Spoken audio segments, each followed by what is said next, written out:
Good evening. My name is Eric McBride. That's ERIC-MCBRIDE. I'm the police chief for the city of San Bernardino, and I'll be joined shortly by Shannon Dykes, the sheriff of San Bernardino County. So just to rehash of what brought us here today was yesterday at about 1600 hours, there was a deputy from the San Bernardino County Sheriff's Department attempting to make a traffic stop in the city of San Bernardino. That suspect fled in that vehicle for a short distance, and then turned the corner at Bobbitt and Olive in the city of San Bernardino, where he laid in wait and ambushed the deputy when he made that turn onto the street. At that time, an officer-involved shooting occurred where the San Bernardino County Sheriff's deputy was wounded. From that time, we've been conducting a continuous investigation. That investigation led us today to the suspect, who we identified as Irving Olikong. The first name spelling is E-R-V-I-N. Last name spelling O-L-I-K-O-N-G. Date of birth 1/8/1987. During the course of that investigation, we located who we believe to be that suspect in another city in the region. We conducted surveillance back to the area in San Bernardino and the city of Highland. Once in the city of Highland, our officers attempted to take that suspect into custody. The suspect engaged the officers, wounding 2 officers by gunfire, and then was subsequently killed during that gun battle with the officers. And that suspect is deceased. Our officers obviously are here at Loma Linda University receiving medical care. One of the officers is currently in surgery. We haven't been updated. We'll be updated at some point when he gets out of surgery. The other officer is receiving care for a gunshot wound in the hospital here.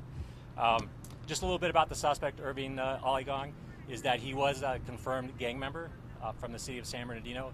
He has a very extensive criminal history, very violent criminal history to include arrest for robbery, assault with a deadly weapon, and he currently had a warrant for his arrest for $200,000 for assault with a deadly weapon. Obviously, this is someone who we don't want out on the streets, who's been on the run at least, it looks like, by 2019 when that warrant was issued. We don't know why he engaged the officer in that ambush, that deputy yesterday, but obviously he was has a very violent criminal history and background. Fortunately, that deputy will be updated by the sheriff, but he survived that incident. But this just, unfortunately, this is this uptick. I think recently there was some congressional testimony that murders of police officers this year alone are up nearly 20% across the country.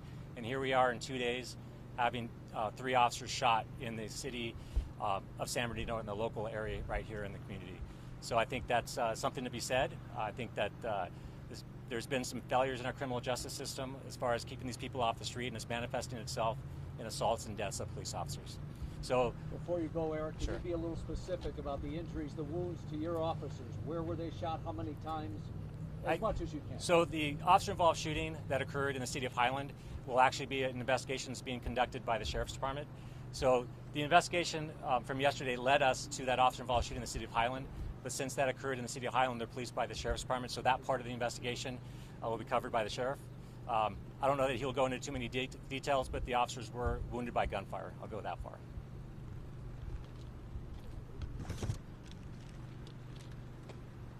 Thank you, Chief. My name is Shannon Dykes. I'm the Sheriff of San Bernardino County. My first name is spelled S-H-A-N-N-O-N. My last name is D-I-C-U-S. The Chief updated you with most of the details that we have as of today, so I want to start off first of all with the condition of our Deputy Sheriff that was shot yesterday. I've been in contact with his family. He's in good shape. They're still treating facial injuries and treating his arm.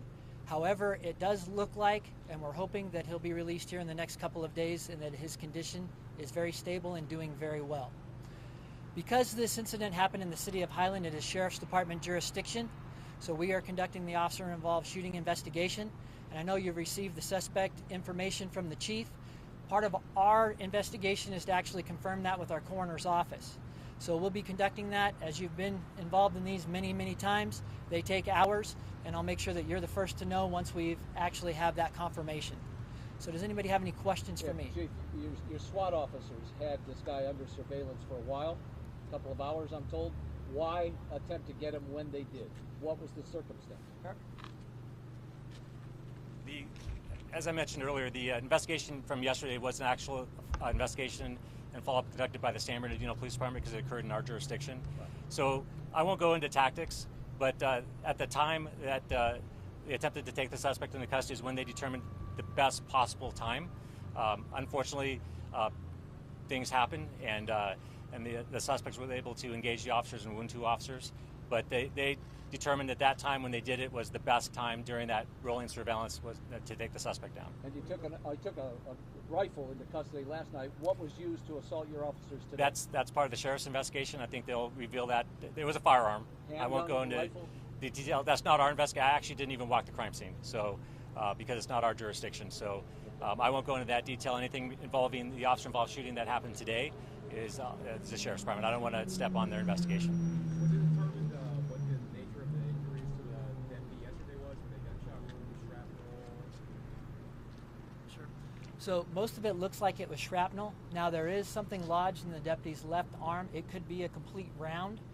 We're not sure at this point, and I know they're planning on removing it here in the near future.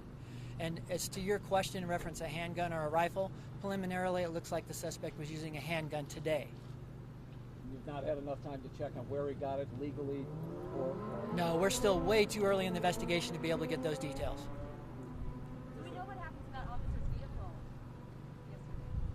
yesterday? We don't. Obviously, we know that there was a fire afterwards. As to what caused that fire, I mean, there were a large number, you've all seen the video, of rounds that were fired at that vehicle. We can only assume what happened, that maybe the fuel injection system or something like that was struck, vehicle being hot, and maybe that caused a fire, but we aren't sure, and the San Bernardino PD is still investigating that. Was the rifle recovered yesterday a registered firearm? So both the vehicle that was driven by the suspect and the rifle, probably commonly identified as assault weapon, was found and taken into possession by the police department yesterday. As far as the weapon and whether it was possessed legally or not, I didn't receive that information, so I don't know who it was registered to, if it was registered. Obviously, that's still an ongoing part of the investigation. I will say that after that suspect ambushed the officer, the suspect did approach the deputy's vehicle. It's hard to say whether he was approaching it to see what the condition of the deputy was, whether he wanted to continue to assault him. But he did approach the vehicle, peer into the vehicle, and we can only assume that he was attempting to further assault or injure the deputy. do we know where he got the car he was in today? We don't. We may know, but I don't have that information. Was he apprehended in the car when the SWAT officer attempted to make their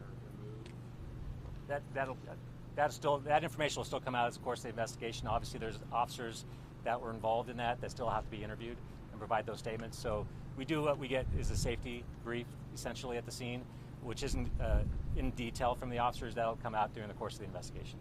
Did the suspect say anything yesterday or today to his officers? Not to my knowledge. How do you characterize Yesterday that? he was shot. I mean, it's miraculous that he wasn't seriously injured or killed. Is there any idea of how he was able to avoid being shot a bunch of times? Like, was he hiding, like kind of ducking down his car, behind the car? I think the deputy's been given some opportunity to recover and hasn't been really interviewed in depth regarding what occurred, and that'll come out during the course of the investigation. Was any other suspects they arrested from today's incident? No, not to my knowledge. Mr. Alarcon, do you know where he's from? Did you say San Bernardino? He is identified as a gang member of a gang that's located in the city of San Bernardino. And you spelled his first name Irvin? I think it's Ervin. Irvin. So it's Irvin. Yes. Can you do the spelling of the last name again? Make I have it right? Yes. It's Olikong. K-O-N-G. Correct. And I don't want to name the gang. I don't want to give them any notoriety or anything like that for these assaults on police officers. 34 years old.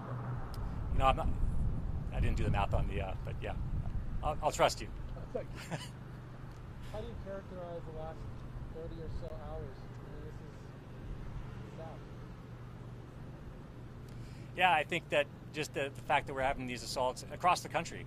I mean, it doesn't seem like too many days go by that you hear another assault or a murder of a police officer, whether it's in Chicago. We're fortunate, very, very fortunate, that none of our officers died yesterday or today. But it's not to say that another officer is not going to be killed somewhere in our country tomorrow. So it's just a sad state of affairs, I think, that's taking place. And I think our criminal justice system really needs to dial up the, on these people that are out there committing the crime.